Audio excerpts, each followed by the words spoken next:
বাংলাদেশে মুসলমানদেরকে খ্রিস্টান বানাবার জন্য একটা সংগঠন তাদের বাংলাদেশের স্বাধীনতার পূর্ব থেকে কাজ করে চলেছে। এর নাম হলো খ্রিস্টান মিশনারি। বাংলাদেশ স্বাধীন হওয়ার পরে নাম দিয়েছে খ্রিস্টান মিশনারি বাংলাদেশ।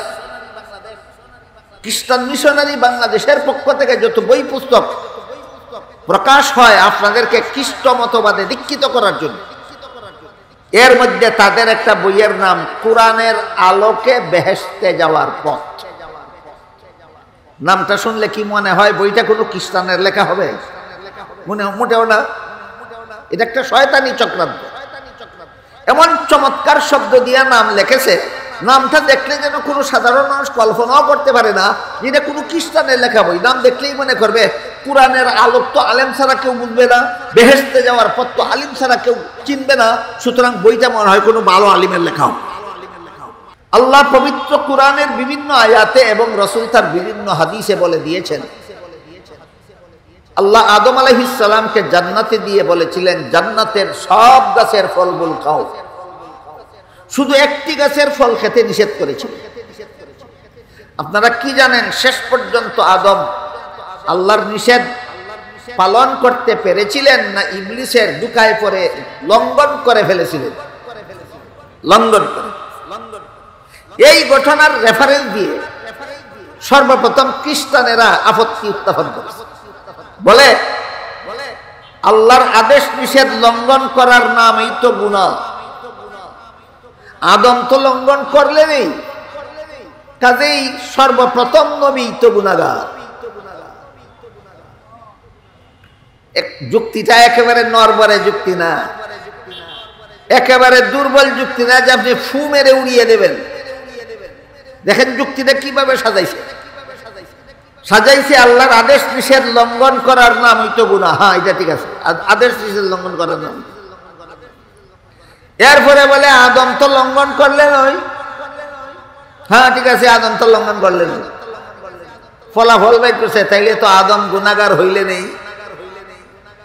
সর্বপ্রথম নবী আদমই গুনাহগার। এই গুনাহগার পাপিষ্ঠ আদমের বংশে যত মানুষ জন্মগ্রহণ করেছে, পরবর্তীতে যত নবী জন্মগ্রহণ করেছে, সবগুলি জন্মগত পাপিষ্ঠ। বর্তমান দুনিয়ার খ্রিস্টানদের এইটাই মতবাদ। এই কথাটা আপনাদের মনে রাখা দরকার যে বর্তমান দুনিয়ার খ্রিস্টানদের ভ্রান্ত মতবাদ এইটাই, যে যেহেতু সর্বপ্রথম মানুষ, সর্বপ্রথম নবী আদম, সর্বপ্রথম পাপিষ্ঠ, এই পাপিষ্ঠ আদমের বংশে যত মানুষ জন্মগ্রহণ করেছে, পাপিষ্ঠ আদমের বংশে যত নবী রাসূল জন্মগ্রহণ করেছে, সবগুলি জন্মগত পাপিষ্ঠ। এদের পাপ কি? তোমরা পাপিষ্টের ঘরে জন্মগ্রহণ করেছ, এটাই তোমাদের পাপ। আমার কথা বুঝে থাকলে বলুন, এই মতবাদ কার? খ্রিস্টানদের। বাংলাদেশে মুসলমানদেরকে খ্রিস্টান বানাবার জন্য একটা সংগঠন তাদের বাংলাদেশের স্বাধীনতার পূর্ব থেকে কাজ করে চলেছে। এর নাম হলো খ্রিস্টান মিশনারি। বাংলাদেশ স্বাধীন হওয়ার পরে নাম দিয়েছে খ্রিস্টান মিশনারি বাংলাদেশ। খ্রিস্টান মিশনারি বাংলাদেশের পক্ষ থেকে যত বই পুস্তক প্রকাশ হয় আপনাদেরকে খ্রিস্ট মতবাদে দীক্ষিত করার জন্য, এর মধ্যে তাদের একটা বইয়ের নাম কোরআনের আলোকে বেহেশতে যাওয়ার পথ। নামটা শুনলে কি মনে হয় বইটা কোনো খ্রিস্টানের লেখা হবে? মোটেও না। এটা একটা শয়তানি চক্রান্ত। এমন চমৎকার শব্দ দিয়ে নাম লিখেছে, নামটা দেখলে যেন কোনো সাধারণ মানুষ কল্পনাও করতে পারে না যেটা কোনো খ্রিস্টানের লেখা বই। নাম দেখলেই মনে করবে কোরআনের আলোক তো আলেম ছাড়া কেউ বুঝবে না, বেহেশতে যাওয়ার পথ তো আলিম ছাড়া কেউ চিনবে না, সুতরাং বইটা মনে হয় কোনো ভালো আলিমের লেখাও। নামটার মধ্যে এই শয়তানি। এবার বুঝে থাকলে বলুন, কোরআনের আলোকে বেহেশতে যাওয়ার পথ বইটা কি মুসলমানদের লেখা না খ্রিস্টানদের লেখা? খ্রিস্টানদের লেখা। খ্রিস্টান মিশনারি বাংলাদেশের পক্ষ থেকে প্রকাশিত এই বইয়ে লিখেছে, যেহেতু পাপিষ্ঠ আদমের বংশে জন্মগ্রহণকারী সমস্ত নবী রাসূলগণ জন্মগত পাপিষ্ঠ, তাই আল্লাহ শেষ পর্যন্ত একজন নিষ্পাপ নবী জন্ম দেওয়ার উদ্দেশ্যে পাপিষ্ঠ আদমের বংশে জন্ম না দিয়ে আল্লাহ নিজের ঔরসে জন্ম দিলেন। সেই নিষ্পাপ নবী হলেন একমাত্র হযরত ঈসা আলাইহিস সালাম।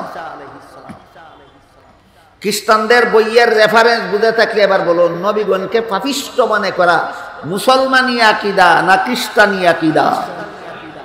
এই গেল।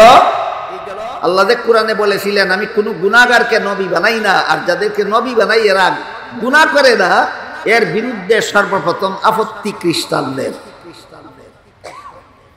দ্বিতীয়ত আরেক দল আছে ভ্রান্ত মতবাদী মুসলমান, এই মুসলমানদেরও আপত্তি, নবীগণ বেগুনাহ নয়। খ্রিস্টানেরা যে আদমের ঘটনার দ্বারা দলিল দিতে চায়, ভ্রান্ত মতবাদী এই সমস্ত মুসলমানেরাও সেই একই সিস্টেমে, একই পদ্ধতিতে, একই ঘটনার ভিত্তিতে আদমকে গুনাহগার সাব্যস্ত করতে চায়। আমরা এবার আপত্তির জবাব বোঝার চেষ্টা করি। মানুষের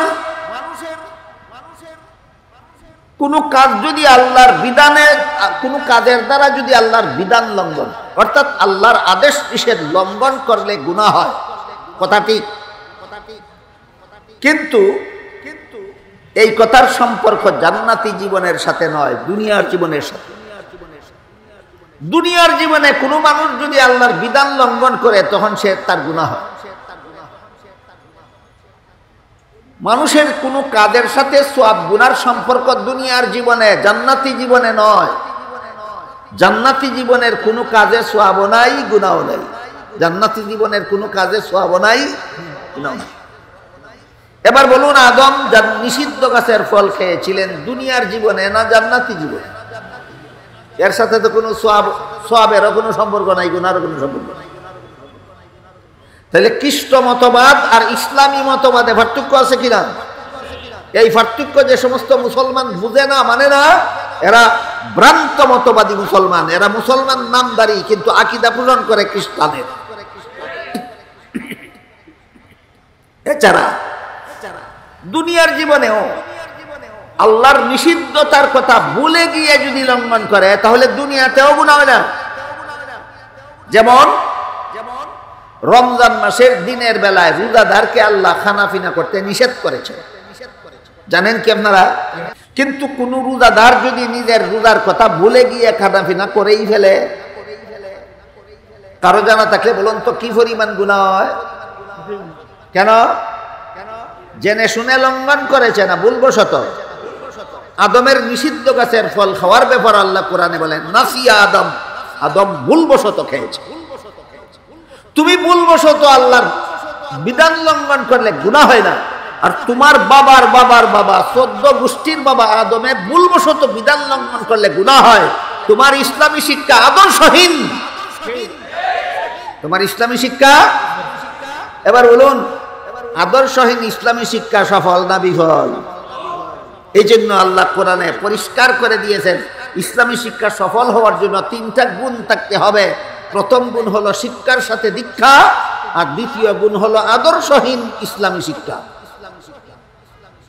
আদর্শহীন না আদর্শ সম্মত? এবার বলুন, ইসলামী শিক্ষা সহি না গলত যাচাই করার আদর্শ কি? সুন্নতে রাসূল আর জামাতে সাহাবা, যারা মানে এদের নাম আহলে সুন্নাত ওয়াল জামাত। কিন্তু দুঃখের বিষয়, আমি গতকাল বললাম কিনা মনে নাই, কিছু লোক আছে কর্মকাণ্ড করে বেদাত আর দাবি করে আমরা আহলে সুন্নাত ওয়াল জামাত। কথাটা কি গতকাল বলেছিলাম? কিছু লোক আছে হাদিস বিরোধী কাজ করে নাম ধারণ করেছে আমরা আহলে হাদিস। কিছু লোক কোরআন বিরোধী কাজ করে নাম ধারণ করেছে আমরা আহলে কোরআন। এক দল আছে এরা কাফিরের দল, নাম ধারণ করেছে আমরা মুসলমানের দল। এই সমস্ত নাম কি বাস্তব না দুঃখা? কাদিয়ানীরা যে নিজেদের দলের নাম দিল মুসলিম জামাত আপনাদেরকে দুঃখা দেওয়ার জন্য। লামাযাবিরা যে নিজেদের নাম দিয়েছে আহলে হাদিস, আসলে এই হাদিস মানার জন্য নয়, আপনাদেরকে দুঃখা দেওয়ার জন্য। আরেক দল বাতিল মতবাদীরা যে নিজেদের নাম দিয়েছে আহলে কোরআন, কোরআন মানার জন্য নয়, আপনাদেরকে দুঃখা দেওয়ার জন্য। ঠিক তেমনি ভাবে বেদাতীরা যে নিজেদেরকে নাম দিয়েছে আহলে সুন্নাত ওয়াল জামাত, এরা আসলেই আহলে সুন্নাত ওয়াল জামাত নয়, আহলে সুন্নাত ওয়াল জামাত নামের দুঃখাবাজ।